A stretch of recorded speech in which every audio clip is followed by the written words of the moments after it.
तो चलिए एपिसोड शुरू करते हैं, ठीक वहीं से जहां पिछला वाला खत्म हुआ था। उसने सूहान के सारे कपड़े उतार दिए, उसे सिर्फ अंडरवेयर में छोड़ दिया और फिर अपने हाथ झाड़कर चला गया। दूसरे दोनों ने सोचा कि उसने हद कर दी, उसे परवाह नहीं थी और वो अपने बदले से काफी खुश था। किसने उस लड़के से शो ऑफ करने को कहा था? देखते हैं अब वो वापस कैसे जाता है। थोड़ी देर चलने के बाद वो ड्रैगन टेमिंग डिवीजन के किसी से मिले। ये साइड महत्वपूर्ण घटना को संभालने के लिए जिम्मेदार थी। ये एक क्रूर जानवर के बारे में नहीं था। ड्रैगन टेमर नीचे कूदा और पूछा कि क्या वो हुआ शाह अकेडमी की फांगसी है। उसने हाँ में सिर हिलाया। उसने कहा कि उसने ब्लैक आर्मर्ड इंसेक्ट लॉर्ड को मार दिया है। ड्रैगन टेमर ने अपना हाथ बढ़ाया और कहा कि स्पिरिट सप्रेशन ब्यूरो ने ये काम उन्हें सौंपा है। उसे कीड़े का शरीर उसे सौंप देना चाहिए। उसने लाश की तरफ इशारा करके उसे देखने को कहा। उसने कहा कि माउंट ताई किंग अब सुरक्षित है। ड्रैगन टेमर ने कहा कि वो अब जा सकते हैं। चेनशू डर गया था। भाई, तुम बिल्कुल सही समय पर आए। उसके सामने जैंग डाली का व्यू ब्लॉक मत करना। उसे सूहान को देखने मत देना, वरना उनकी किस्मत फूट जाएगी। फांगसी ने कहा, ठीक है, ये नॉर्मल है। वो खास तौर पर चेक नहीं करेंगे। बस उन्हें बताओ कि वो आज होटल में रुक रहे हैं और कल पहाड़ से नीचे उतरेंगे। उसने सिर हिलाया और कहा, ठीक है।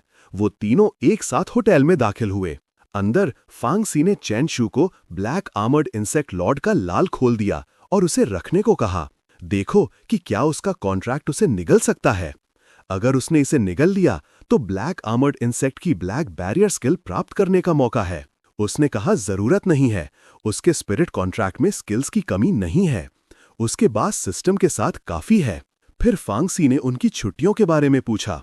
उन्हें गए हुए आधा महीना भी नहीं हुआ था। वो वापस कब जाने की योजना बना रहे थे? दाली ने कहा कि वो वापस नहीं जा रहा है। उसे पहले ही प्री एक्सेप्ट कर लिया गया था। स्कूल ने कहा कि वो उनके लिए ट्रेनिंग आयोजित करेंगे, इसलिए वो यहीं रहेगा। चेनशू के पास अभी भी 3 दिन बचे थे, इसलिए वो चाहती थी कि वो अपनी पूरी कोशिश करे। दाली और वो राजधानी में उसका इंतजार करेंगे। तीनों ने खुशी से एक साथ टोस्ट किया। 3 दिन बाद होटल के प्रवेश द्वार पर उन्होंने चेनशू को अलविदा कहा। टैक्सी में बैठते हुए उसने ड्राइवर से साउथ जिंगवू ट्रेन स्टेशन जाने को कहा। कार के अंदर पहले से ही एक टोपी पहने हुए कोई बैठा था। ड्राइवर ने कहा कि ये एक इत्तेफाक है कि वो दोनों साउथ स्टेशन जा रहे हैं, इसलिए वो राइड शेयर कर सकते हैं। उसने एक पल सोचा, क्या ये एक खाली कार नहीं होनी चाहिए थी? और ये व्यक्ति थोड़ा सूहान जैसा लग रहा था। स्थिति के लिए विकल्प प्रकट हुए। उसने सोचा, जबकि सब कुछ ठीक लग रहा था, राइड शेयर करना, इस व्यक्ति में निश्चित रूप से कोई समस्या है। पहला विकल्प, हालांकि इनाम बहुत अच्छा था, हाईवे पर कार से कूदना बहुत खतरनाक था। तीसरे विकल्प के लिए वो भी चीजों को बिगाड़ देगा। ऐसा लगता था कि उसने अपना मन बना लिया है। वो एक जानकार की तरह अभिनय करने लगा, उस व्यक्ति के कंधे पर अपना हाथ रखते हुए और लाओ वांग कहकर पुकारते हुए। व्यक्ति ने घूरा एक डरावने चेहरे के साथ और कहा कि उसने गलत व्यक्ति को पहचाना है। सिस्टम ने भी संकेत दिया कि ये सोंग सू है, सूहान का छोटा भाई। वो हंसा और माफी मांगी। वैसे भी उसने पुष्टि कर ली थी कि ये एक ब्लैक आयरन बीस्ट टेमर नहीं है। ये सूहान भी नहीं था। बहुत अच्छा, वो सुरक्षित रूप से विकल्प 2 चुन सकता था। उसने फिर ड्राइवर से कहा, साउथ जिंगवू स्टेशन इस दिशा में नहीं है, तुम गलत जा रहे हो। लेकिन ड्राइवर ने परवाह नहीं की। उसने उससे कहा कि वो शांति से बैठे और अच्छा बने। वो शांति से बैठकर उन्हें किसी दूर दराज के पहाड़ पर ले जाने नहीं देगा। उसने सोंग सू के चेहरे पर मुक्का मारा और कहा, सपने देखो। फिर उसने उसे गले से पकड़ा और उसके चेहरे पर फिर से लगातार मुक्के मारे। ड्राइवर गुस्से में था। उसने उसे रुकने के लिए चिल्लाया और सोंग सू से उससे निपटने को कहा। आखिरकार उसने मार्शल आर्ट सीखा था। चेनशू हैरान रह गया। सोंग सू ने पालयूज मुक्का मारने की कोशिश की, लेकिन चूक गया। उसने उसके चेहरे पर कई बार और जोर से मुक्के मारे। अभी भी लगता है कि तुम्हें मार्शल आर्ट्स आती है? वो दहाड़ा। सोंग सू ने डरते हुए कहा, नहीं नहीं। उसने धमकी दी, अब मुझे साउथ जिंगवू स्टेशन ले चलो। कोई समस्या? उसने उसे शर्ट से पकड़ा। डर के मारे सॉन्ग सू ने उसे बताया कि कोई समस्या नहीं है और ड्राइवर लियू से उसे वहां ले जाने को कहा। कार साउथ जिंगवू स्टेशन पहुंची। वो संतुष्टि से मुस्कुराया। सॉन्ग सू रोया और हॉस्पिटल जाने की मांग की। वो कार से सुरक्षित उतर गया। फिर उसने फैंग सी को कॉल किया और उसे सावधान रहने को कहा, क्योंकि सुहान ने बदला लेने के लिए किसी को भेजा था। उसने उसे ये भी बताया कि वो ठीक है। अब जब वो वापस जा रहा था, सबको सावधान रहना चाहिए। उसने गंभीरता से कहा, मैं 1 साल में वापस आऊंगा। सुहान दूसरी तरफ गुस्से में था। उसने अपने अधीनस्थों को गाली दी। तुम एक हाई स्कूल के स्टूडेंट को भी नहीं पकड़ सकते, बेकार। उसने उन्हें नीचे घसीटकर पिटवाया। उसने उनके 3 नाम याद रखे और उनमें से किसी को भी ना छोड़ने का पक्का इरादा किया। सुहान इतना गुस्सा था कि उसने चीजें तोड़ दीं। इस समय चंशु जियांगनान वापस आ चुका था। फिर से ड्राइवर ने पूछा कि क्या वो एक और पैसेंजर ले सकता है, और उसने हाँ कह दी अगर वो रास्ते में है। जियांगनान सिटी मेंटल हॉस्पिटल के सामने उन्होंने सी छिंगसिंग नाम के एक पेशेंट को उठाया। चंशु चौंक गया। अगर ये मेंटल हॉस्पिटल था तो क्या वो व्यक्ति एक मानसिक रोगी नहीं होगा? जब सी छिंगसिंग कार में बैठा तो चंशु चौंक गया और पीछे हट गया। कार में माहौल चिंता से भरा हुआ था। चंशु ने कहा कि वो रिसर्च करने के लिए हॉस्पिटल जा रहा है। उसने बहुत मिलनसार मुस्कान भी दी। चंशु ने राहत महसूस की। रिसर्च? तो वो पेशेंट नहीं था। मैंने सोचा ही था, चंशु ने कहा। एक पेशेंट अकेले हॉस्पिटल से कैसे निकल सकता है? उसने युवा से बातचीत की। वो लगभग चंशु की उम्र का लग रहा था। अचानक वो पहले से ही रिसर्च कर रहा था। चंशु ने उससे पूछा कि वो किस तरह की रिसर्च कर रहा है। उसने कहा कि उस पर रिसर्च की जा रही है। चंशु चौंक गया। डर के मारे उसने तुरंत ड्राइवर से युवा को कार से उतारने के लिए कहा। युवा ने उसे गले लगा लिया। वो चिल्लाया और समझाया, कहते हुए कि वो एक स्टूडेंट है, बस छुट्टियों में पार्ट टाइम जॉब कर रहा है। चंशु ने उस पर विश्वास नहीं किया। पार्ट टाइम जॉब कर रहे हो, लेकिन तुम एक मानसिक रोगी हो। वो कार से उतरना चाहता था। ची सिंगसिंग रोया और उसे मनाने की कोशिश की कि वो बस कुछ पैसे कमाने के लिए पार्ट टाइम काम कर रहा है। ड्राइवर झल्लाकर ने आखिरकार उनके लिए कार रोक दी। चंशु ने कहा, हम आ गए, क्या तुम अब मुझे जाने दे सकते हो? वो गुस्सा था क्योंकि बच्चा उससे चिपका हुआ था। ची सिंगसिंग ने कहा, बिल्कुल, और उसे जाने दिया। तभी उसने अपना परिचय दिया, चाहते हुए कि वो परिचित हो जाएं। लेकिन चंशु ये अपनी जिंदगी में फिर कभी नहीं देखना चाहता था। उसने ऐसा कहा और चला गया। लेकिन सी सिंगसिंग रहस्यमयी था। उसने कहा कि वो भविष्य में निश्चित रूप से फिर मिलेंगे। चंशु घर जाकर निश्चिंत हो सकता है। चंशु के फोन पर एक नोटिफिकेशन आया। शी सुनान ने पूछा कि क्या वो कल फ्री है। उसने एक केस लिया था और चंशु की मदद चाहता था। चंशु ने पूछा कि काम क्या है, और शी सुनान ने कहा कि नानजांग में एक गबन करने वाले को पकड़ना है। चंशु को इसमें कोई दिलचस्पी नहीं थी और उसने उसे जेनलिंग ब्यूरो जाने को कहा। शी सुनान ने कहा कि फीस 5 लाख है। चंशु ने तुरंत अपना रवैया बदल लिया। उसने कहा कि वो अपनी जिंदगी में अपराधियों को देख नहीं सकता और उसे इसमें निश्चित रूप से मदद करनी है। उसने इतनी जल्दी अपना रंग बदला कि शी सुनान हैरान हो गया। उसने चंशु से कल सुबह 6 बजे पोक स्टॉल पर मिलने को कहा। उन्होंने इस पर सहमति जताई। आखिरकार वो कुछ पैसे कमा सकता था। अगली सुबह वो फिर से बेवकूफ बनने लगा। खिये सुनान के पीछे खड़ा होकर खिये सुनान ने पूछा कि क्या वो चीजें लाया है। उसने चंशु के सर पर मारा और पूछा कि वो कौन सा खेल खेल रहा है। उसने उसे मिशन डिटेल्स देखने को कहा। चंशु ने इसे खोला। मिशन का नाम था नंजियांग गबन करने वाले को पकड़ो। मिशन की कठिनाई, कोई मिशन विवरण नहीं। नंजियांग सिटी में नंजियांग गबन करने वाले को पकड़ो। मिशन इनाम 1 लाख NDT। मिशन की कठिनाई 1। नंजियांग गबन करने वाले के पास कोई पृष्ठभूमि जानकारी उपलब्ध नहीं है। उनका लिंग भी निर्धारित नहीं किया जा सकता। 2। वो सभी निगरानी से बचने के लिए एक बहुत अजीब तरीका इस्तेमाल करते हैं, शायद एक कॉन्ट्रैक्ट की शक्ति का इस्तेमाल करते हुए। 3। वो हर जुर्म के बाद घटनास्थल पर एक संदेश छोड़ते हैं, अमीरों से लो, गरीबों को दो। वो शायद शहर के पश्चिम में स्लम में रहने वालों को निशाना बना रहे हैं। चेन शू ने एक महत्वपूर्ण बात पर ध्यान दिया।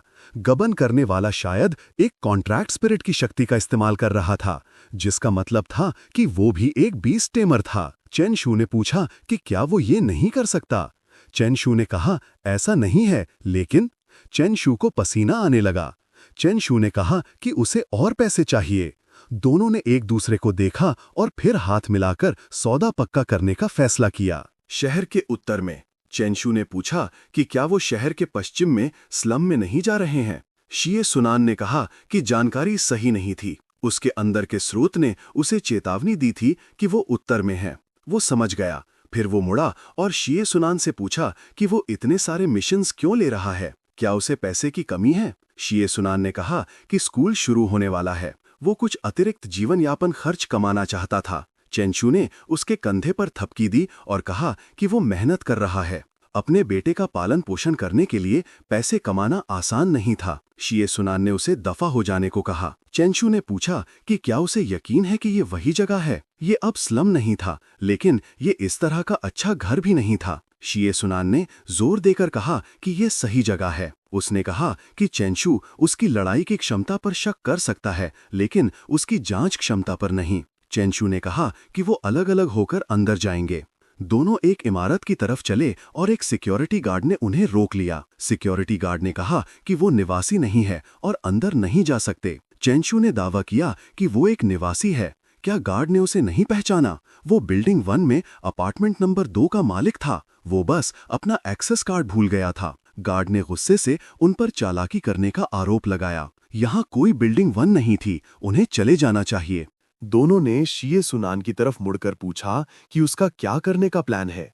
अगर उन्होंने लक्ष्य नहीं पकड़ा तो चेन शू उससे टैक्सी का किराया वसूल करेगा। चेन शू ने कहा, कोई जल्दी नहीं है, हमेशा कोई ना कोई रास्ता होता है। तभी कोई बाहर निकला, एक जाना पहचाना चेहरा। ऐसा लगता था कि उनके पास अंदर जाने का रास्ता था। चेन शू ने जोर से ची सिंग सिंग को पुकारा, जिस आदमी से वो कल मिला था, लेकिन उसे पागल कहकर संबोधित किया। ची सिंग सिंग ने उसे सलाम किया, पूछते हुए कि क्या वो इतनी सुबह अपने पिता को टहलने ले जा रहा है। अच्छा है, बहुत सारा चलना लाभदायक था।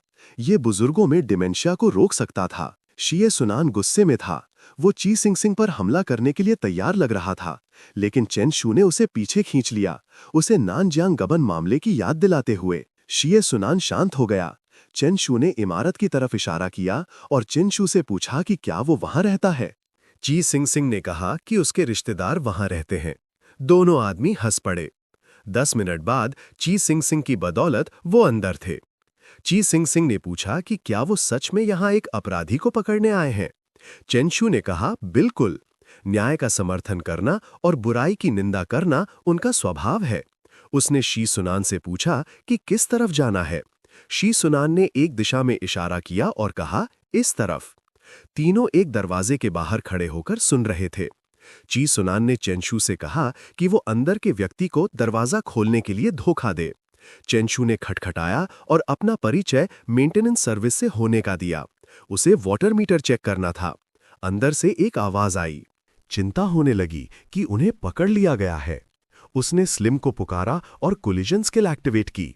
दरवाजा खुला और स्लिम अंदर घुस गया।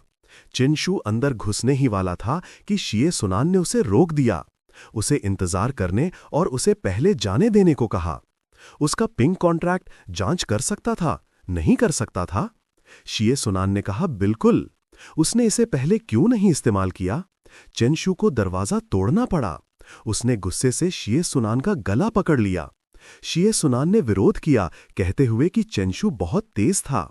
उसने चेनशू से रुकने को कहा, उसके पास जांच के परिणाम थे। लक्ष्य खिड़की से भाग गया था। वो किस बात का इंतजार कर रहे थे? चेनशू ने उन्हें जल्दी करने और उसके पीछे भागने को कहा।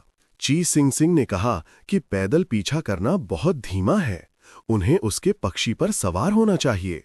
उसका कॉन्ट्रैक्ट स्पिरिट एक सुंदर नीला पक्षी था, एक ग्रेड ए थंडरबर्ड।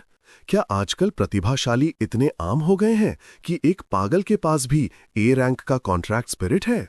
ची सिंग सिंग ने चेनशू से जल्दी करने का आग्रह किया। इस समय जांग झाओ गबन करने वाला बिना शर्ट के था और दीवानों की तरह टैक्सी बुला रहा था। उसे खुशी हुई कि वो जल्दी से भाग गया, सोचते हुए कि वरना वो फंस जाता। उसे क्या पता था कि वो पहले से ही उसे पकड़ने के लिए थंडरबर्ड पर सवार थे। फिर चेंशू ने जांगझाओ को सलाम किया। जांगझाओ ने उसे स्पिरिट एनफोर्समेंट ब्यूरो से किसी के रूप में पहचाना। तुम कौन हो जो मेरा रास्ता रोक रहे हो? जांगझाओ ने मांग की। उसका कॉन्ट्रैक्टेड स्पिरिट बीस्ट एक काला चूहा प्रकट हुआ। चेंशू ने शिए सुनान को आगे खींच लिया। तुम अब अपना कॉन्ट्रैक्टेड स्पिरिट छोड़ सकते हो। लेकिन जी सुनान ने कहा कि उसके थंडरबर्ड में कोई लड़ाई की क्षमता नहीं है। रैंक का कॉन्ट्रैक्टेड स्पिरिट, और तुम कहते हो कि उसमें कोई लड़ाई की क्षमता नहीं है? चेंशू ने हैरानी से कहा। जी सुनान ने समझाया कि उसके थंडरबर्ड में एक म्यूटेशन था। उसकी जन्मजात स्किल बिजली की गति थी जो सिर्फ भागने के लिए उपयोगी थी, और जी सुनान का कॉन्ट्रैक्टेड स्पिरिट सिर्फ जांच के लिए था। चेंशू को मामला अपने हाथों में लेना पड़ा। उसने एक सीमेंट का बैग निकाला और जी सुनान से थंडरबर्ड को नीचे उड़ाने को कहा। फिर वो स्लिम के साथ नीचे कूदा और सीमेंट का बैग जियांग जाओ पर फेंक दिया। स्लिम का काम चूहे को काबू करना था। जियांग जाओ को पकड़ लिया गया। डायरेक्टर वैंग उसे गिरफ्तार करने के लिए स्पिरिट इन्फोर्समेंट ब्यूरो के साथ पहुंचे। डायरेक्टर वैंग ने पूछा, क्या तुम जियांग नान से गबन करने वाले हो? चेंशू ने पुष्टि की, बिल्कुल सही। डायरेक्टर वांग ने उनकी प्रशंसा की, कहते हुए कि नानजांग सिटी भाग्यशाली है कि उनके पास वो हैं। जियांग जाओ को एक गाड़ी में ले जाया गया। शी सुनान ने कहा कि वो डायरेक्टर वांग से बात करना चाहता है। डायरेक्टर ने पीछे मुड़कर चेंशू से कहा, मैं समझ गया। चेंशू ने अपनी उंगलियां चटकाई, कहते हुए, समझ गया। वो सी सिंह सिंह की तरफ मुड़ा और पूछा, तुम आज रात डिनर में क्या खा रहे हो? सी सिंह उलझन में था, अभी तो दोपहर भी नहीं हुई है। एक पल बाद शी सुनान वापस आया। सी सिंह ने पूछा, डायरेक्टर वांग कहाँ हैं? शी सिंह ने जवाब दिया, वो अपराधी से पूछताछ करने वापस गए हैं। सी सिंह हैरान था। चेंशू ने अचानक सी शिंगसिंग का हाथ मिलाया। तुम एक सच्चे स्थानीय नायक हो। तुम्हारी बदौलत हम अपराधी को पकड़ पाए। जियांग नान की स्थिरता तुम जैसे लोगों पर निर्भर करती है, हीरोची। जियांग नान में अभी भी बहुत सारे अपराधी हैं। लोगों को तुम्हारी जरूरत है। कल से नहीं, इसी पल से हीरोची अपने इलाके में गश्त लगाओ। अपराधियों को पकड़ना तुम्हारा मिशन है। न्याय तुम्हारे कदमों में है। तुम कर सकते हो। चेंशू और शिए सुनान में सी शिंगसिंग के कंधे पर थपकी दी और उसे जाने का आग्रह किया। शिंगसिंग को उनके बारे में कुछ गड़बड़ लगी। क्या तुम मुझसे छुटकारा पाने की कोशिश कर रहे हो ताकि तुम सारा इनाम खुद रख सको? चेंशिंग ने पूछा। इस बात से चौंक कर कि वो इतना बेवकूफ नहीं था जितना उन्होंने सोचा था, शिए सुनान ने इनकार किया। बिल्कुल नहीं, हम इनाम अपने लिए कैसे रख सकते हैं? उसने शिंगसिंग को 500 एनडीटी दिए, कहते हुए कि ये उसका हिस्सा है। शिंगसिंग ने संदेह से शिंगसिंग को देखा, लेकिन पैसे ले लिए। उसने खुशी से कहा, वाह, एक अपराधी को पकड़ने से इतना अच्छा पैसा मिलता है। वो सच में एक बेवकूफ है। चेंशू और शिए सुनान में राहत की सांस ली। उस रात दोनों अपना इनाम लेने के लिए तैयार हुए। अच्छा हुआ हमने ची सिंगसिंग से छुटकारा पा लिया, चेंशू ने कहा, वरना हमें पैसे 3 हिस्सों में बांटने पड़ते। उसने हिसाब लगाया, जबकि लाओ ता ने ची सिंगसिंग को 500 युआन दिए। मेरा हिस्सा 49,500 युआन है। इसमें कोई समस्या नहीं है, है ना? शे सुनान सहमत हो गया। वो अलग हो गए और चेंशू ने उसे अलविदा कहा। तभी शे सुनान को एहसास हुआ कि 500 एनटीटी उसके हिस्से से आए थे। वो चिल्लाया, तुमने मुझे धोखा दिया। 3 दिन बाद 2 महीने की गर्मी की छुट्टियों के बाद स्कूल फिर से शुरू हो गया। कई क्लासमेट्स ने चेंशू को ब्रदर बी कहकर सलाम किया। लिू बांग ने अपना परिचय चेंशू से कराया। चेंशू ने अपनी 5वें साल की 20 टेमिंग क्लास में सबको विनम्रता से नमस्ते किया। स्पेशल क्लास में होना बहुत अच्छा लग रहा था, सबका स्वागत था। लेकिन अब उसे अचानक पेट में दर्द होने लगा। वो सुबह अपना काम करना भूल गया था। टीचर रोल कॉल ले रही थी। जब उसे बुलाया गया तो उसने रेस्टरूम देखा और अंदर भाग गया। टीचर को समझ नहीं आया कि बच्चा इतनी जल्दी में क्यों भाग गया। वो हालांकि राहत पाकर खुश था। जैसे ही वो उठने वाला था, उसने अगले स्टॉल से एक हाथ बढ़ते हुए देखा। व्यक्ति ने पूछा कि क्या उसके पास कोई टॉयलेट पेपर है, मदद की गुहार लगाते हुए। दूसरी तरफ से भी ऐसे ही मदद की गुहार आई। स्पीचलेस होकर उसने उन दोनों को एक एक टिश्यू का पैकेट फेंका। कुछ गड़बड़ लगी। उसने उन दोनों की आवाजें पहचान ली। एक विचार अचानक उसके मन में आया। उसने स्टॉल की दीवारों के सहारे खुद को तैयार किया और ऊपर चढ़कर झांका। उसे अपनी आंखों पर विश्वास नहीं हुआ। इधर उधर देखने पर उसने एक तरफ सी जिंगसिंग और दूसरी तरफ शिये सुनान के बेटे को देखा। शिये सुनान के बेटे ने गुस्से से पूछा, तुम क्या कर रहे हो? यह सच में शिये सुनान था। उसे अभी भी विश्वास नहीं हो रहा था। शिये सुनान ने कहा, मैंने इसे शेव कर लिया, स्कूल का पहला दिन है। उसे चिंता थी कि दाढ़ी रखने पर टीचर से डांट पड़ेगी। उसके शब्दों ने दूसरे दोनों को उलझा दिया। टीचर से डांट पड़ेगी? क्या वो अभी भी एक स्टूडेंट था? क्या वो यहां पढ़ने आया था? शिये सुनान ने पुष्टि की कि वो है। दूसरे दोनों तुरंत स्पीचलेस हो गए। जो वो देख रहे थे उस पर विश्वास नहीं कर पा रहे थे। चेन शू ने सी जिंगसिंग की तरफ मुड़कर पूछा कि क्या वो भी यहां पढ़ने आया है? कुछ ठीक नहीं लग रहा था। वो नानजंग हाई स्कूल में एक वेटरन था। उसने इन दोनों को पहले कभी कैसे नहीं देखा था। तो इस एपिसोड को यहीं खत्म करते हैं। इसका नेक्स्ट पार्ट बहुत जल्द आएगा।